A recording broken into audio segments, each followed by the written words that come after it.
வணக்கம். Welcome to கதை திரட்டு. இந்த வீடியோவில் நம்ம என்ன கதை கேட்க போகிறோம்னா, வண்ண வண்ண பூக்கள் கதையின் 10வது பகுதி. நம்ம சேனலை இதுவரைக்கும் சப்ஸ்கிரைப் பண்ணாதவங்க சப்ஸ்கிரைப் பண்ணுங்க. பக்கத்தில் இருக்கிற பெல் ஐகானை கிளிக் பண்ணி ஆளுங்கிற ஆப்ஷனை ப்ரெஸ் பண்ணுங்க. ஸோ தட் நான் போடுற கதைகளை உடனுக்குடனே நீங்கள் கேட்கலாம். வாங்க கதைக்குள்ளே போகலாம். என்ன சொல்ற மித்ரா, அதுக்கு நீ எப்படி பொறுப்பாவ? முதல்ல நிதானத்துக்கு வாமா. பாட்டி, எனக்கு மாங்கல்ய ராசி இல்ல.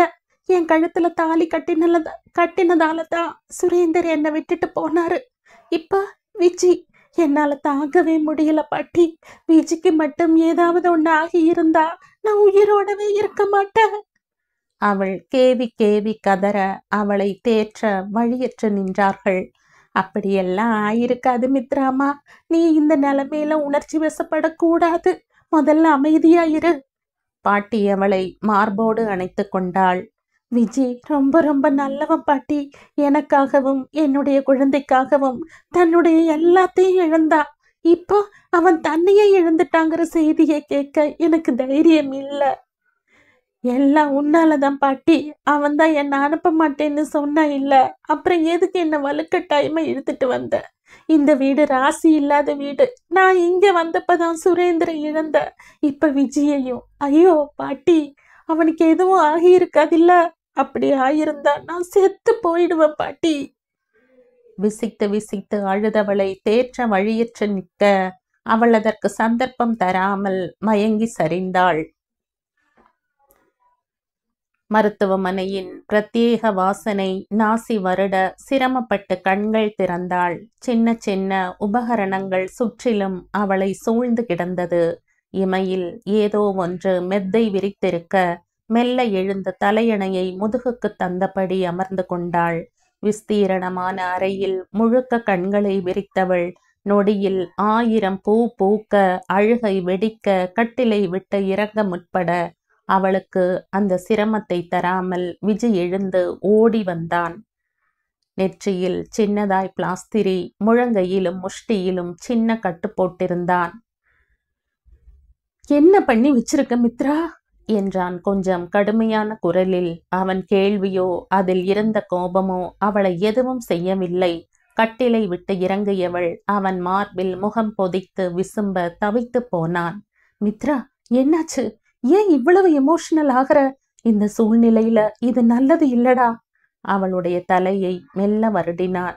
என்னடா ஆச்சு உனக்கு? ஆக்சிடென்ட்னு சொன்னாங்க லட்சுமி அக்கா. நான் செத்துட்டேன் விஜய். அவள் வெடித்து கதற அவன் துடித்து போனான். பைக் எடுத்துட்டு கொஞ்சம் வெளியே போயிருந்த. மெயின் ரோட்ல சறுக்கி விழுந்துட்டேன். பைக் சர்வீஸ் பண்ணாம இருந்ததுல சரியா பிரேக் பிடிக்கல. ஐயோ, என்ன லொய்யோ, அதில் அடிபட்டு இருந்தது. அதான் இன்ஜெக்ஷன் போட்டுட்டு வந்து படுத்துட்டேன். காலையில ஃப்ளைட் பிடிச்சு உன்னை கூட்டிட்டு போக வரணுங்கிறது தான் பிளான். இங்க வந்தா உன்னை ஹாஸ்பிட்டல்ல சேர்த்திருக்கிறதா சொன்னா எனக்கு எப்படி இருக்கும்? செத்துட்டேண்டி. உன்னோட எமோஷனலா எல்லாருக்கும் கஷ்டம் என்றான் அலுப்பாக. பேசுவடா.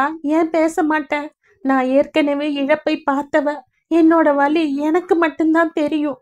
இன்னொரு தரம் எதையும் தாங்கிக்கிற சக்தி எனக்கு இல்ல விஜி. அவள் குரலில் வழிந்த வேதனை அவனை நிலை குலைய வைத்தது. அவள் முகம் நிமிர்த்தினான். களைத்திருந்தாள். அந்த களைப்பிலேயே ஒரு தேவதை போல தெரிந்தாள். மெல்ல குனிந்து அவள் கண்ணீரை தன் இதழ்களில் துடைத்தான். அவள் முகமெல்லாம் முத்தம் விதைத்தான். அவள் எதிர்க்கவில்லை. ஆனால் ஏற்றுக்கொண்டாளா என்ற உணர்த்தியும் இல்லை. கன்னம் பதித்த கள் இதழ்கள் அவள் மென் இதழை நோக்கி நகர துடித்த நிமிஷம் அவள் கண்களை நேருக்கு நேராய் சந்தித்தான். இரு ஜோடி விழிகளிலும் இனம் தெரியாத குற்ற உணர்வு மேற்கொண்டு முன்னேற வழியற்று விலகி நின்றான். பெருமூச்சு வந்தது.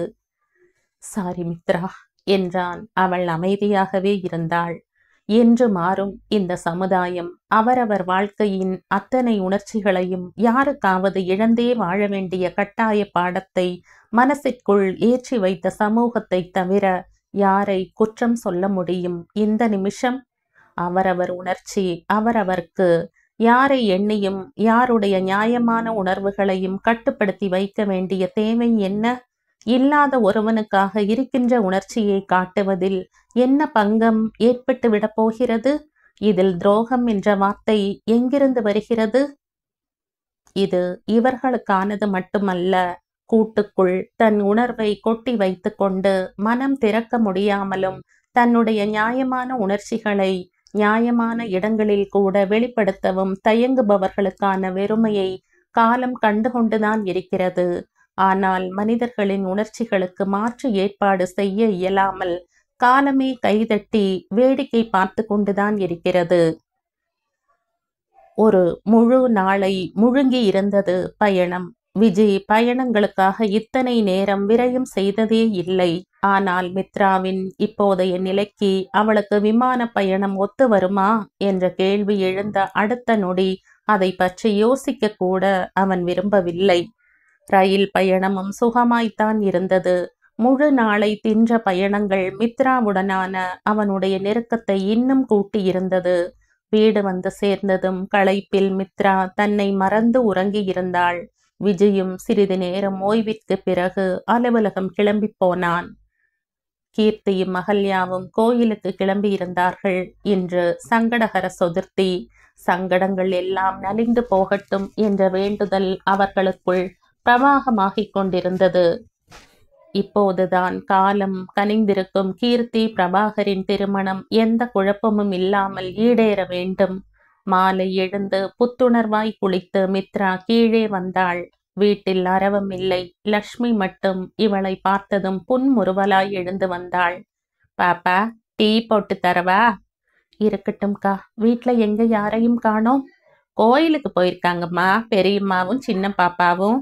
விஜி தம்பி கொஞ்ச நேரம் ரெஸ்ட் எடுத்துட்டு ஆபீஸ் போயிடுச்சு. விஜி சாப்பிட்டாரா அக்கா என்றாள் சின்ன கவலையோடு. இல்லம்மா, பசிக்கலைன்னு சொல்லிச்சு. நீங்க எழுந்திருச்சா? மறக்காம சாப்பிட சொல்லிட்டு தான் போனாரு. ஆமா, என்ன தவிர அவனுக்கு சிந்திக்க என்ன இருக்கு உலகத்துல? சலித்தபடி எழுந்து தோட்டத்துக்கு வந்தாள். இதமான காற்று உடம்பு தடவியது. மல்லிகை பந்தலை சமீபிக்கும் போது அன்றொரு நாள் இரவில் விஜயோடு பேசிய பேச்சுக்களும் அதை தொடர்ந்து அவனுடைய நாகரீகமான தீண்டலும் நினைப்பில் வர அவளையும் அறியாமல் புன்முறுவல் வந்து இதழ்களில் ஒட்டி கொண்டது. அது நீண்ட தோட்டம். வளைந்து நெளிந்து ஆட்கள் உள்ளே நுழைந்தால் வெளிப்புற நடமாட்டத்தை இனம் காண முடியாத மிக நீண்ட தோட்டம். மித்ரா காலில் செருப்பை மாட்டிக்கொண்டு உள்ளே சென்றாள். விதவிதமான பூக்கள் நாசியை கழுவியது. கண்கள் அந்த அந்திம நேரத்தில் கொஞ்சம் மலர்ந்த மலர்களை பார்த்து மதிமயங்கி நின்றது. மித்ரா, குரல் கேட்டு திரும்பி பார்த்தாள். பவளமல்லி கொடி பந்தலின் அருகில் சின்ன இடைவெளி விட்டு ஒய்யாரமாய் சாய்ந்து கொண்டு பிரபாகர் நின்று கொண்டிருந்தான். சின்ன திடுக்கிடல் அவளுக்குள் உண்டானது. எப்போது வந்தான்? தோட்டத்திற்குள் நடக்க ஆரம்பித்தால் வெளியே போர்ட்டிகோவில் கார் வந்து நிற்கும் ஓசை பிரயத்தனப்பட்டு கவனித்தால் அன்றி காதில் கேட்காது. அவன் அழைப்பில் விருப்பம் இல்லாதவளாய் முகம் திருப்பிக் கொண்டாள். எப்படி இருக்க? நல்லா இருக்க. நீங்க எப்படி? ஏன் வரவே மாட்டேன்னு நினைச்சியா? இது எனக்கு அத்தை வீடு. கூடிய சீக்கிரம் மாமியார் வீடு.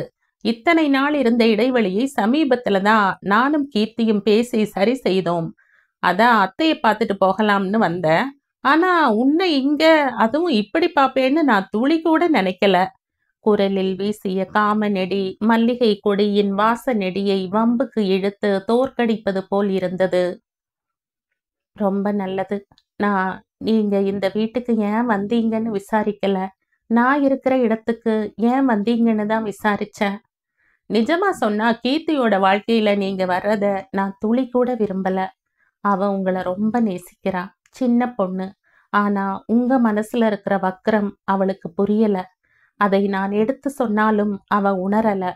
மித்ராவின் குரலில் வருத்தம் தோய்ந்து வந்தது. ஏங்க உனக்கே அந்த எண்ணம்? காதல நட்புன்னு பேர் சொல்லி மறைச்சிட்டு பிறகு இந்த வீட்டுக்கு வேறொருத்தன் மனைவியா வந்துட்டு அவன் குழந்தைய சுமந்துட்டு இன்னொருத்தனை கல்யாணம் பண்ணிட்டு இன்னைக்கு மறுபடியும் இந்த வீட்டு மருமகளா? எத்தனை எத்தனை முரண்பாடுகள் மித்ரா. சரி, நீதான் சொல்ல. பிறக்கிற அந்த குழந்தைக்கு உண்மையான அப்பா யாரு? அதுக்கு யாரோட இன்ஷியலை வைக்க போற? ஒவ்வொரு வார்த்தைகளும் தீயில் சுட்டது போல் இருந்தது மித்ராவுக்கு. மெல்ல கலங்கிய கண்களை ஒற்றை விரலால் ஒற்றி எடுத்தாள். என்னை காயப்படுத்தவே நீங்க பேசினாலும் அந்த வார்த்தைக்கு நான் காயப்பட்டு நின்னா அது என் மேல உயிரையே வச்சிருக்கிற விஜிக்கு நான் செய்யற துரோகம். அன்பு எல்லாமே உடம்பை அடிப்படையா வச்சு வர்றதில்ல. என் விஜி வச்சிருக்கிற அன்பும் அப்படித்தான். உரிமை இல்லாத பெண்ணின் உடம்பை கூட வெறிச்சு பார்க்கிற உங்களால எனக்கும் விஜிக்கும் நடுவுல இருக்கிற நட்பையும் அன்பையும் புரிஞ்சுக்க முடியாது. உங்களுக்கு புரிய வைக்க வேண்டிய அவசியமும் இல்லை. ஆனா நான் கவலைப்படுறது எங்க வீட்டு பொண்ணு கீர்த்தி பத்தி மட்டும்தான். அவளுக்கு உங்களோட உண்மை முகம் தெரியணும். அவளை மட்டும் இல்ல, உங்களை உண்மையா நம்பின யாரையும் ஏமாத்தாதீங்க. மித்ரா வலியாய் சொல்ல அவன் வாய்விட்டு சிரித்தான். அப்படியா? இந்த உபதேசத்தையே நீ விஜய் சங்கவியை கைவிட்டு வந்தப்போ சொல்லல? அவன் இடி இடி என சிரிக்க அவள் வார்த்தைகள் இல்லாமல் வேதனையாய் நின்றாள். மெல்ல 2 முன்னே எடுத்து வைத்தான். அவளுடைய நிலவு முகத்தை ஒரு முறை வெறிக்க பார்த்தான். சும்மா சொல்லக்கூடாது மித்ரா, நீ கொள்ளை அழகு. விஜய் இத்தனை ரிஸ்க் எடுக்கிறான்னா அதுக்கு காரணம் இல்லாமல் இல்ல. உன்னை மிஸ் பண்ண யாருக்குத்தான் மனசு வரும்? மென்மையாய் கை நீட்டி அவளை தொட முற்பட மிக சரியாய் அவன் பின்னந்தலையை எதுவோ பதம் பார்க்க ஆ என்று அலறியபடி அவன் தலையை பிடித்து கொண்டு பின்னால் திரும்பினான். முகமெல்லாம் கோபம் கொப்பளிக்க கீர்த்தி நின்று கொண்டிருக்க அவளுக்கு பக்கத்தில் வெறுப்பை உமிழ்ந்த விழிகளோடு அகல்யா இவனை பார்த்து கொண்டு நின்றாள். பேச்சு சுவாரஸ்யத்தில் இவர்களின் கார் வந்த சத்தத்தை அவன் கவனிக்க தவறிவிட்டான். நொடியில் சுதாரித்து கொள்ள தவறினான். கீர்த்தி, அது உன்னை நான் தேடிட்டு இங்க வந்த, ஆனா மித்ராதான். அவன் மேற்கொண்டு ஆரம்பிப்பதற்குள் அகல்யாவின் கைகள் அவன் கன்னத்தில் இறங்கியிருந்தது. அழுது களைத்திருந்தாள் கீர்த்தி. அவளுடைய கண்கள் சுருங்கி போய் அதன் இயல்பை தொலைத்திருந்தது. அருகில் அமர்ந்து தலை கோதி கொண்டிருந்த அகல்யாவின் மனம் சொல்லொண்ணா துயரத்தில் தகித்தது. அன்று பிரபாகர் பற்றி பேச்சு வந்தபோது எத்தனை கோபப்பட்டான் விஜி. அந்த கோபத்தில் இருந்த நியாயம் புரிந்தது. ஒரு பெண்ணை அவள் கணவனை இழந்தவள் என்றாலும் எந்த பழியும் சுமத்தலாம் என்ற இந்த மனப்போக்கை தன் வீட்டிலே கண்டபோது அகல்யா வேதனையில் மடங்கி கிடந்தாள். மித்ராவுக்கு இந்த நிகழ்வு எத்தனை வலியை தந்திருக்கும். அன்று அவள் சொன்னபோது அது உண்மை இல்லை என்று தெரிந்திருந்த போதும், அவளுக்கு ஆதரவாக யாரும் நிற்காத போது விஜய் மட்டும்தானே அவளை தாங்கினான்.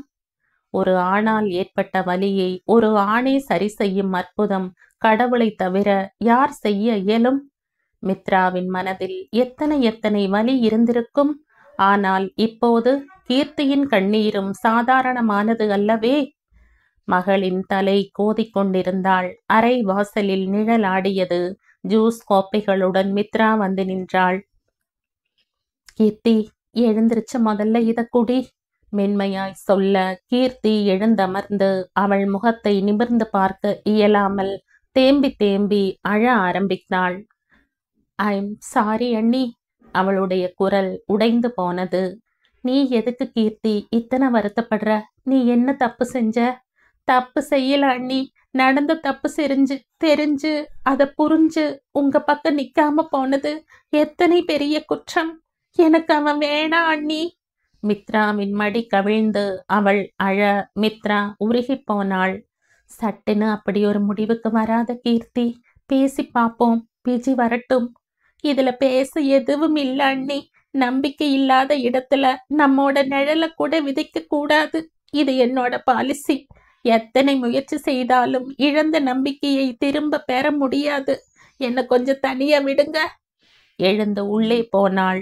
மித்ரா அகல்யாவை பரிதாபமாக பார்த்து கொண்டு நின்றாள். அத்தை, விட்ரு மித்ரா.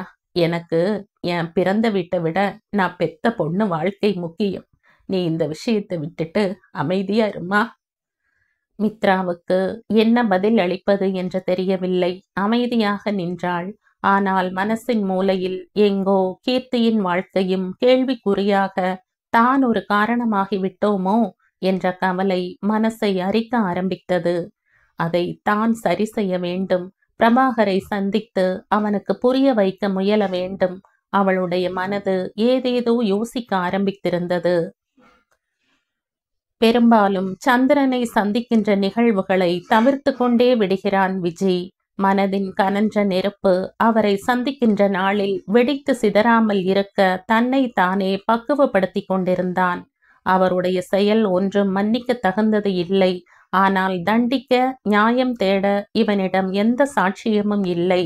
சட்டத்தை கையில் எடுத்து இவனே தண்டிக்க முனைந்தால் அதில் ஏற்படும் விளைவில் நிச்சயம் மித்ரா மறுபடியும் பாதிக்கப்படுவாள். கடைசியாய் சுரேந்தர் சொன்ன அந்த வார்த்தையும் அர்த்தம் இல்லாமலே போய்விடும். தண்டிக்கப்பட்ட குற்றங்களை விட மன்னிக்கப்பட்ட குற்றங்களுக்கு இறைவன் சன்னிதானத்தில் வலுவான தீர்ப்புண்டு என்று அமைதியாக இருந்தான். ஆனால் சந்திரன் இப்போதே தண்டனை காலத்தில் தான் இருக்கிறார் என்பது அவன் அறியாதது. சங்கவியின் தனிமையும் விரக்தியும் கண்ணீரும் அவரை உருக்குலைய வைத்தது. அறைக்குள் முக்கியமான காலில் இருந்தான். அறை கதவை தட்டி அனுமதி வாங்கி கொண்டு சந்திரன் வந்து எதிரில் அமர்ந்தார். அவன் நெற்றி சுருங்கினாலும் வெளிக்காட்டி கொள்ளவில்லை. இணைப்பில் இருந்த அழைப்பை முழுமையாக பேசி முடித்துவிட்டு நிமிர்ந்து பார்த்தான். அவர் கணிப்பொறி திரையில் ஒளிர்ந்த கம்பெனியின் கிராஃப்ட் ஷீட்டை விரக்கி கொண்டிருந்தார். உலக உருண்டையை ஒரு முறை சுழற்சி நிறுத்தினான். என்ன விஷயம் சொல்லுங்க என்றான் எங்கோ விரக்கி கொண்டு. விஜய், இது கொஞ்சம் கூட சரியில்லை. நான் உன் விரோதி இல்லை. என்கிட்ட நீ நடந்துக்கிற முறையும் இது இல்லை. அவர் குரல் உயர்த்த இகழ்வாய் பார்த்தான். ஓ அப்படியா? அந்த நினப்பு கூட உங்களுக்கு இருக்கா மிஸ்டர் சந்திரசேகர்? படர துடித்த கொடியை வேரோடு அடிச்சு ஒரு குடும்பத்தையே உருக்குலைச்ச உங்களுக்கு இதெல்லாம் கூட ஞாபகம் இருக்கா என்ன? இகழ்வாய் பார்த்தபடி நாற்காலியில் நன்றாக பொருந்தி அமர்ந்தான். அது நான் எதிர்பார்க்காம நடந்த விபத்து. நான் சுரேந்தர் அழிக்க நினைச்சதில்லை என்னைக்குமே. ஆனா இப்போ சங்கவி படுற கஷ்டத்தை பார்த்தா பல விஷயங்களுக்கு நான் திட்டம் போடணும் போல இருக்கு. அவர் சுவற்றை வெறித்தபடி சொல்ல அவன் மூக்கு நுனி துடித்தது. என்ன மிரட்டுறீங்களா? பெரிய தாதான்னு மனசுக்குள்ள நினைப்பா? உங்களால என்னை என்ன பண்ண முடியும்? அவன் நக்கலாய் கேட்டான். அவர் கண்கள் குறுக்கி விகாரமாக சிரித்தார். நான் ஏன் உங்களை தொட போறேன்? உங்களுக்கு உலகமா இருக்கிறவளையும் குழந்தையையும் தூக்கிடுவேன். என்னை இப்படி நடு ஆபீஸ்ல உட்கார்ந்துட்டு சவால் விடுறானே இவன், அதுவும் கேமரா இருக்கிற ரூம்லன்னு தானே நினைச்சிட்டு இருக்கீங்க மிஸ்டர் விஜயேந்தர்? கேமரா பழுதாகி இருக்கிற விஷயம் தெரிஞ்சுதா இங்கேயே நான் வந்திருக்கேன். நான் வில்லன் கிடையாது. ஆனா என் பொண்ணு வாழ்க்கைக்கு ஏதாவது ஆச்சுன்னா என்னை விட மோசமான ஆளை நீங்க பார்க்கவே முடியாது. கண்ணாடியை கழட்டி மூச்சை துப்பி துடைத்து மாட்டிக்கொண்டார். அவன் கைகளை குறுக்காக கட்டி கொண்டு அமர்ந்திருந்தான். அவர் பேசி முடிக்க முழு சுதந்திரமும் வழங்கி அமைதி கொண்டிருந்தான். உங்களை நான் எதுவும் பண்ண மாட்டேன். ஏன்னா நீங்க இல்லாட்டி சங்கவிக்கு வாழ்க்கையில எதுவும் இல்லை. அந்த முட்டாள் பொண்ணு உங்களை அத்தனை நேசிக்கிறா. ஆனா நீங்க அண்ணன் பொண்டாட்டி கூட குடும்பம் நடத்த தொடங்கியாச்சு. விஜய் கண்களை மூடி முஷ்டியை இறுக்கினான். என்ன வலிக்குதா? இதை விட என்னால வலிக்க வைக்க முடியும். மித்ரா இந்த உலகத்துல இருந்த அடையாளமே தெரியாம என்னால அழிக்க வைக்க முடியும். அதை நான் செய்யறதுக்கு முன்னாடி நீங்களா அந்த பந்தத்தை முடிச்சுட்டு என் பெண்ணை நோக்கி வந்துட்டா நான் அநியாயமா தப்பு பண்றதுல இருந்து என்னை காப்பாத்தின பெருமை உங்களுக்கு கிடைக்கும். நிறுத்தியா? அவன் போட்ட கத்தலில் டேபிள் மீதிருந்த கண்ணாடி டம்ளரில் இருந்த நீர் இறைந்து ஓய்ந்தது. உனக்கு இத்தனை நேரம் மரியாதை கொடுத்து இங்க உட்கார வச்சு பேசினதே நான் உயிரா நேசிச்ச பொண்ணை பெத்தவங்கிற ஒரே காரணம்தான். இல்லாட்டி உன்னை நான் உயிரோடவே விட்டு இருக்க மாட்டேன். மித்ராவையும் என் குழந்தையையும் காப்பாத்திக்க எனக்கு தெரியும். நீ உன்னால முடிஞ்சதை பார்த்துக்க. இது விஷயமா இனி என்னை பார்க்க இங்க மட்டும் இல்ல, எங்கேயும் வராத. Get lost from here. அவன் அரை கதவை காட்ட அவமானத்தில் முகம் சிவந்து நின்றார் சந்திரன். விஜய், என்னை ரொம்ப அவமானப்படுத்துற. பின்விளைவு ரொம்ப மோசமா இருக்கும். சரிதான், போயா. எனக்கு எல்லாம் தெரியும். அவர் பார்வை சூட்டை புறம் தள்ளி அமர்ந்திருந்தான். மனம் அவர் போன பிறகு சின்னதாய் அதிரத் தொடங்கி இருந்தது.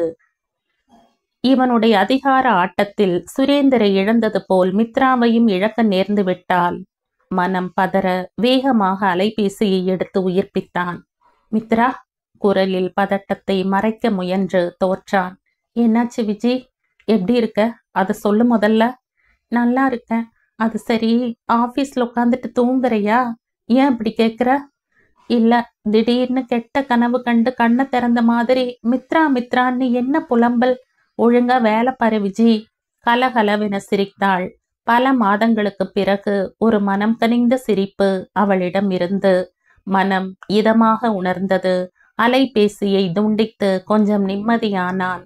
ஆனாலும் அதற்கு இடம் தர மாட்டேன் என்ற காலம் கண் சிமிட்டிக் கொண்டு படபடத்தது. இரவு உணவுக்கு எல்லோரும் டேபிளில் அமர்ந்திருக்க மித்ரா பரிமாறத் தொடங்கி இருந்தாள். முன்னெல்லாம் அவள் இருந்தால் அந்த பக்கமே வராத தாமோதரன் கொஞ்சம் இறங்கி வந்திருந்தார். இப்போதெல்லாம் மித்ராவிடம் முகம் கொடுத்து பேசாவிட்டாலும் முகம் சுளித்து விலகுவது இல்லை. சப்பாத்தியை எடுத்து தட்டில் வைத்தாள். அகல்யா, தாமோதர் மனைவியை அழைத்தார். சொல்லுங்க. உங்க அண்ணன் ஃபோன் பண்ணியிருந்தார், கல்யாண விஷயமா பேச எப்போ வரலாம்னு கேட்டு. தட்டில் விரல்களால் ஆராய்ந்தபடி சொன்னார். ஏதோ முந்திக் கொண்டு பேச வாய் எடுத்த கீர்த்தியின் தோள்களில் அழுத்தி ஆற்றுப்படுத்தினாள் மித்ரா. யார் கல்யாணத்தை பத்தி? விஜயும் யாரிடமோ கேட்பது போல் எங்கோ வெறித்தபடி கேட்டான். எங்க 60ஆம் கல்யாணத்தை பத்தி கேக்குறான் பாரு கேள்வி. கீர்த்தி பிரபாகர் கல்யாணத்தை பத்தி தான். அவங்களும் ஆசைப்பட்டாச்சு. இடையில சில விரும்பத்தகாத விஷயங்கள் நடந்து முடிஞ்சாச்சு. அத எத்தனை காலத்துக்கு தான் தூக்கி சுமக்கிறது? அதான் அவங்களே இறங்கி வந்திருக்காங்க. அவர் பேச அகல்யா தவிப்பாய் மகனையும் மகளையும் பார்த்தாள். இரண்டுமே கத்தியை தீட்டிக் கொண்டு காத்திருந்தன. பெரிய பக்கிங்ஹாம் பேலஸ் சொந்தம். போனா போகட்டும். அந்த பொறுக்கிக்கு என் தங்கச்சியை கட்டித்தர நான் ஒரு நாளும் சம்மதிக்க மாட்டேன். சும்மா அவரை கதை பேசிட்டு இருக்கிறத விட்டுட்டு ஆக வேண்டியதை பார்க்க சொல்லுங்கம்மா. அவன் விரைப்பாய் சொல்ல இப்போது தாமோதரின் முகம் கோபத்தில் செங்குழம்பானது. அப்படியா? அதை கட்டிக்க போற கீர்த்தி சொல்லட்டும். வாயும் வயிறுமா நின்ன பொண்ணுக்கு தாலி கட்டி கூட்டிட்டு வந்த பொறுக்கியெல்லாம் பேச வேண்டாம். சுரீரனை நிமிர்ந்து பார்த்தான். அவமானத்தில் கண்கள் கலங்கியது. மித்ரா தலை கவிழ்ந்து நின்று கொண்டிருந்தாள். ஆனால் கீர்த்தி பொங்கி போனாள். அப்பா, அந்த பொறுக்கியும் விஜயண்ணாவும் ஒன்னாப்பா? எனக்கு புரியல. நீங்க என்ன சொல்ல வரீங்கன்னு நானும் பிரபாவும் காதலிச்சோம். காதல்னா என்ன? நம்பிக்கை. கடைசி வரைக்கும் ஒருத்தர் இன்னொருத்தருக்கு உண்மையா இருக்கணுங்கிற நம்பிக்கை. அதை நிறைவேத்தாட்டி அந்த காதல்ல என்ன அர்த்தம் இருக்க போகுது? என்னால நம்பவே முடியாதவங்கிட்ட நான் என்னுடைய எதிர்காலத்தை எப்படி ஒப்படைக்க? காதல்ல தோத்தா அந்த கவலை சில மாசங்களோ சில வருஷங்களோ தான். ஆனா வாழ்க்கையில தோத்தா என்ன ஆகும்? எனக்கு தேர்ந்தெடுக்கிற தெளிவு இருக்குப்பா. எனக்கு இப்ப கல்யாணம் பண்ணிக்கிற ஐடியாவே இல்ல. ஆனா இப்பதான் பண்ணி ஆகணும்னு நீங்க நினைச்சா வேற நல்ல இடம் பாருங்க. நான் கண்டிப்பா பண்ணிக்கிறேன். அவள் தெளிவாகவும் உறுதியாகவும் சொல்ல சட்டென்று அங்கே ஒரு அமைதி போர்த்தி கொண்டது. ஓகே, இந்த தெளிவுல நீ என் பொண்ணுன்னு காட்டிட்ட. ஆனா உனக்கு நான் எப்படி நல்ல இடத்துல போய் மாப்பிள்ளை பார்த்துட்டு வருவேன்? உன் சின்ன அண்ணன் பண்ணின காரியத்துக்கு உனக்கு நல்ல கௌரவமான வாழ்க்கையை எப்படி அமைச்சு தர? அண்ணன் பொண்டாட்டிய சாமி கும்பிடும்போது தாலி கட்டி எடுத்துட்டு வந்திருக்கான். இந்த விஷயம் தெரிஞ்ச நல்ல குடும்பத்துக்காரன் எவன் வருவான் நம்ம வீட்டுல சம்பந்தம் செய்ய? அவர் மேற்கொண்டு பேசுவதற்குள் வேகமாய் சாப்பாட்டில் இருந்து கை உதறி எழுந்து நின்றான். இன்னும் எத்தனை நாளைக்கு இப்படி அசிங்கமாவே பேசிட்டு இருப்பாருமா? மறுமணம்ங்கிற விஷயம் உங்களை மாதிரி மனுஷங்க மனசுல இன்னும் ஆழமா பதியாததாலதான் பல பெண்களோட வாழ்க்கை முடிஞ்சு போகுது. என்ன குறை வந்தது மித்ரா கிட்ட? சுரேந்தர் தவறி போனது தாங்க முடியாத இழப்புதான். அது யாரும் இல்லைன்னு சொல்லல. அதுக்காக அவனோட மித்ராவுக்கு எல்லாமே முடிஞ்சு போகணும்னு நினைச்சா என்ன அர்த்தம்? நான் செஞ்சது பிடிக்காததுக்கு காரணம் அவங்கவங்க குறுகிய மனப்பான்மை தவிர வேற எதுவும் இல்ல. இனியும் மித்ரா மனசு கஷ்டப்படுற மாதிரி யாராவது பேசினா நாங்க இந்த வீட்டை விட்டு போறது தவிர வேற வழி எதுவும் இல்ல. அவன் குமுற தாமோதர் இன்னும் கோபமாக எழுந்து நின்றார். ஓ, அந்த அளவு வந்தாச்சா? அப்புறம் எதுக்கு இந்த வீட்டுல உட்கார்ந்து நாட்டம் பண்ணிட்டு? பொண்டாட்டி கூட்டிட்டு வெளியே போக வேண்டியது தானே? அவர் எகிற வெள்ளிய சப்பாத்தியை விசிறி அடித்துவிட்டு அங்கிருந்து வேகமாய் சாப்பிடாமலே எழுந்து போனான். அகல்யா வேதனையாய் பார்த்து கொண்டு நின்றார். கட்டிலில் மல்லாந்து படுத்திருந்தான். இன்னும் அப்பா காயப்படுத்திய வார்த்தைகள் அவனை குத்தி கூராக்கி கொண்டிருந்தது. அவனுக்கே இப்படி என்றால் மித்ராவுக்கு எப்படி இருக்கும்? பெண் விதவையாகி போனால் அவர்களுக்கு மனசும் மறத்துத்தான் போக வேண்டுமா என்ன? கதவு திறக்கும் சத்தம் கேட்டு தலை உயர்த்தி பார்த்தான். விளக்கை உயிர்ப்பித்து அவனுடைய தேவதை இவனை குறும்பாய் பார்த்தாள். நாட்கள் நெருக்கிக் கொண்டிருந்ததால் வயிறு மெல்ல சரியத் தொடங்கியிருந்தது. தாய்மை பூரிப்பில் அவள் தேவதையை விட அழகாயிருந்தாள். இரவு உடைக்கு மாறி இருக்கவில்லை. இன்னும் அடர் வண்ணத்தில் காட்டன் புடவை உடுத்தியிருந்தாள். அவளை நிமிர்ந்து பார்க்கவே தர்ம சங்கடமாக உணர்ந்தான். அப்பா பேசிய பேச்சில் அவளுக்கும் வலித்திருக்குமே என்ற நினைப்பே இவனுக்கு வலித்தது. கையில் இருந்த தட்டை இவன் முன் வைத்துவிட்டு கட்டிலின் ஓரத்தில் அமர்ந்து இவன் முகத்தையே கைகளால் முகவாயை தாங்கி வேடிக்கை பார்க்க ஆரம்பித்தாள். இதழ்களில் குறு நகை தவழ்ந்தது. என்னவா என்றான் புருவம் நெளித்து. தூங்கலையா விஜி? இல்ல. ஏன்? தெரியல. எனக்கு தெரியும். அவள் மென்னகை புன்னகையாய் மாறியது. என்னவாம்? எனக்கு தெரியாம உனக்கு தெரிஞ்ச காரணம்? அவனை குறும்பாய் பார்த்தபடி மூடியிருந்த தட்டை திறந்து ரோல் செய்த சப்பாத்தியை எடுத்து நீட்டினாள். விஜி, உன்னால பசி தாங்க முடியாதுன்னு எனக்கு தெரியும். பசிக்கும் போது உனக்கு தூக்கமும் வராது. சாப்பிடு விஜி. அவன் வீக்கித்து போனான். நடந்ததற்கு துளி வருத்தம் இல்லாமல் பேசிய பேச்சுக்கு கண்ணீர் சிந்தாமல் என்ன ஆயிற்று இவளுக்கு? மித்ரா, என்னது இது? உனக்கு வருத்தமாவே இல்லையா? இல்ல என்கிட்ட நடிக்கிறையா? நான் எதுக்கு விஜய் வருத்தப்படணும்? எனக்காக எல்லாமே நீ செய்யும் போது எனக்கு கோபப்படவும் அக்கறைப்படவும் என்னை உன் உள்ளங்கையில வச்சு தாங்கவும் நீ இருக்கும்போது என்னை பத்தி நான் சிந்திக்கிறதே அபத்தம். அவள் நீட்டிய சப்பாத்தி ரோலை சுவைக்கும் போதே கண்கள் தன்னால் கரித்தது. மெல்ல அவள் தலை வருடினான். மித்ரா, இன்னும் அவங்க பார்வை விசாலம் அடையல.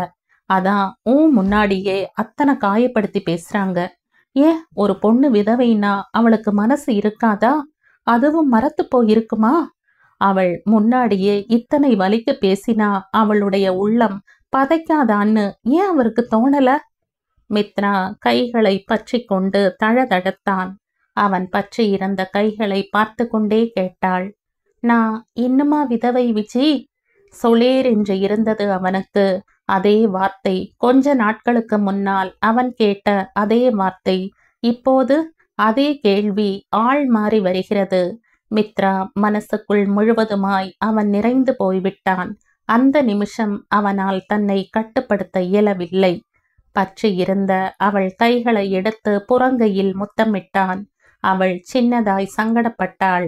பேச்சை மாற்றும் முகமாக, விஜி, நானும் சாப்பிடல இன்னும். நீயே முழுசையும் சாப்பிட்டுடாத என்றாள் கிண்கிணி குரலில். அவன் பாதி உண்டிருந்த சப்பாத்தி ரோலை நீட்ட சின்னதாய் தயங்கினான். இது எச்சில் மித்ரா என்றான். அப்படி பார்த்தா நானே எச்சில். அவளை மேற்கொண்டு பேச விடாமல் தன்னுடைய வலக்கையால் அழுந்த அவள் வாயை மூடியிருந்தான். இருவரும் கண்களும் ஒரு நொடி வலியில் தழுவி கண்ணீரில் கழுவி இறுதியில் ஒரு நிலையான அன்பில் முடிந்து பட்டிருந்தது. போதும் மித்ரா, இந்த கழிவிறக்கம் எல்லாம் உனக்காக நான் சிந்திக்கிறேன்னு நீ சொன்னது நிஜம்னா நானே முழுக்க சிந்திச்சுக்கிறேன். நீ இப்படி அர்த்தம் இல்லாம பேசாம அமைதியா இருந்தாலே உனக்கு கோடி புண்ணியம். செல்லமாய் அவள் காதுகளை வலிக்காமல் திருகினான் அந்த அன்பு தோழன். அவள் ஈரம் சுட்டும் விழிகளோடு தலையசைத்தாள். மெல்ல அவள் தலை கோதிவிட்டு வெளியில் போனான்.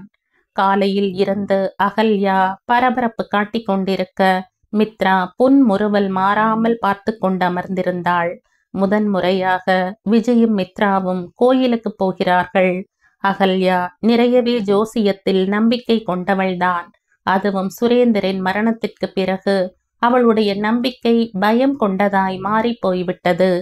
ஜாதகம் பார்த்து குழந்தை பிறப்பதற்கு முன்பாக விஜயும் மித்ராவும் சேர்ந்து ஓர் அபிஷேகம் செய்துவிட்டு வந்தால் நல்லது என்று அவர் பரிந்துரை செய்ய அதற்குத்தான் இத்தனை கலேபரம் செய்து கொண்டிருந்தாள் அகல்யா. அம்மா, ஒரு அபிஷேகத்துக்கு இத்தனை ஆர்ப்பாட்டமா? விஜய் சிரித்து கொண்டே கேட்டான். உனக்கு எதுவுமே பெரிய விஷயம் இல்ல. நீ பெரிய பெரிய காரியங்களை கூட அசால்ட்டா செஞ்சுட்டு வந்தவன். நான் எல்லாம் அப்படி இல்லடா. எனக்கு எல்லாமே பயம்தான். அதுவும் சுரேந்தர் போன. அகல்யா பேசத் தொடங்க அருகில் மித்ரா நிற்கிறாள் என்பதை அறிவுறுத்தும் வண்ணம் விஜய் மேற்கொண்டு பேசாமல் அம்மாவை பார்வையால் கட்டுப்படுத்த அப்படியே அடங்கிப் போனாள். இல்ல விஜய், நாள் நெருங்கிட்டு இருக்கு. இந்த நேரத்தில் இப்படி பரிகாரம் அது இதுன்னு திடீர்னு கிளம்ப வேண்டிய சூழ்நிலை. அதான் கொஞ்சம் டென்ஷனா இருக்கு. கூட நீங்களும் தான் வாங்களேம்மா. அது கூடாதாம். வர வர உங்க மூட நம்பிக்கைக்கு அளவே இல்லாம போயிட்டு இருக்கு. பூஜை செய்யறதுங்கிறது இறை நம்பிக்கை. ஆனா கூடவே வரக்கூடாதுங்கிறது மூட நம்பிக்கை. முதல்ல அதுல இருந்து வெளியில வாங்க. அடே, உன் வியாக்கியானத்தை எங்கிட்டயே காட்டாத. அம்மா சொல்ல அவன் சிரித்து கொண்டே வெளியில் நடந்தான். உறுத்தாத காஞ்சி காட்டனில் வந்து நின்ற தன் வீட்டு தேவதையை கண்கள் மயங்க பார்த்து முகம் வழித்து திருஷ்டி கழித்தாள் அகல்யா. பத்திரமா போயிட்டு வா மித்ரா. எதுவும் வலி எடுக்கிற மாதிரி இருந்தா அவன்கிட்ட சொல்லிடு என்றவள் சிரித்து கொண்டே தன் தலையில் தட்டி கொண்டாள். அட, நான் எதுக்கு அதை போய் சொல்லிட்டு இருக்க? 100 தாய்க்கு மேல அவன் உன்னை பார்த்துக்குவான். உன் புருவம் சுருங்கினாலே அவனுக்கு அதுக்கான காரண காரியம் எல்லாம் தெரியும். அவன் இருக்கும்போது எனக்கு என்ன கவலை? பார்த்து பத்திரமா போயிட்டு வாங்க. மித்ரா சிரித்து கொண்டே வெளியில் வந்தாள். விஜய் காரோடு காத்திருந்தான். கண்கள் பெருமிதத்தில் விரிந்தது. இருவரும் கோயிலுக்கு வந்து சேர்ந்திருந்தார்கள். வரசக்தி விநாயகர் ஆலயம். மார்பிள் தரைகள் நேர்த்தியாய் பராமரிக்கப்பட்டிருந்தது. கோயிலில் கூட்டம் நிறையவே இருந்தது. மித்ராவை அமர சொல்லிவிட்டு அபிஷேக விஷயமாக பொருட்களை வாங்க விஜய் கடைகளை நோக்கி நகர்ந்தான். கூட்டத்தை வேடிக்கை பார்க்க ஆரம்பித்து கொண்டிருந்தாள். விதவிதமான மனிதர்கள், விதவிதமான கவலைகள், விதவிதமான பிரச்சனைகள். மித்ரா அவர்களை விரக்கியபடி அமைதியாக அமர்ந்திருந்தாள். நிறைந்த வயிறும் நெற்றி நிறைந்த குங்குமமும் அவளுக்கு வெகு அழகாக இருந்தது. மித்ரா, குரல் கேட்டு இயல்பாய் நிமிர்ந்தவள். கண்கள் ஒரு கணம் தடுமாறி நிலை பெற மிரண்டு நீர் நிறைத்தது.